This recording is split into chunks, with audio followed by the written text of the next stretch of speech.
थांबा जरा, हे लाकूड आहे की काहीतरी वेगळंच आहे? आज जंगलात फिरत असताना हे बघा सापडले.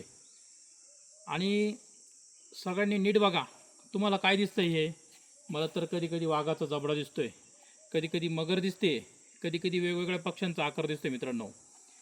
आणि या लाकडातही मित्रांनो एक कलाकृती दडलेली आहे मित्रांनो. हे तुम्हाला कोणत्या आकारासारखं वाटतंय मित्रांनो? कमेंटमध्ये नक्की सांगा.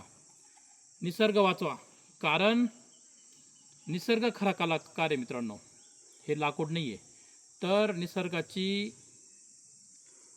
अनमोल अशी कलाकृती आहे. त्यामुळे तुम्हाला काय दिसतं या लाकडामध्ये कमेंटमध्ये नक्की सांगा. व आपला हा निसर्ग मित्रांनो खूप सुंदर आहे. ज्याला ज्याला आनंदी राहायचं असेल त्यांनी सगळ्यांनी निसर्गात मित्रांनो फिरायचं आहे. कारण की निसर्गात फिरल्यावर नक्कीच माणसाचं आयुष्यमान वाढणार आहे मित्रांनो. म्हणजे निसर्गात फिरता फिरता निसर्गाला जपायचं आहे. आणि आपल्याला जे आपले संपत चाललेले वनौषधी जे झाडं आहे त्यांना पण मित्रांनो जपायचं आहे. त्यामुळे झाडे लावा, झाडे जगवा. जय पर्यावरण.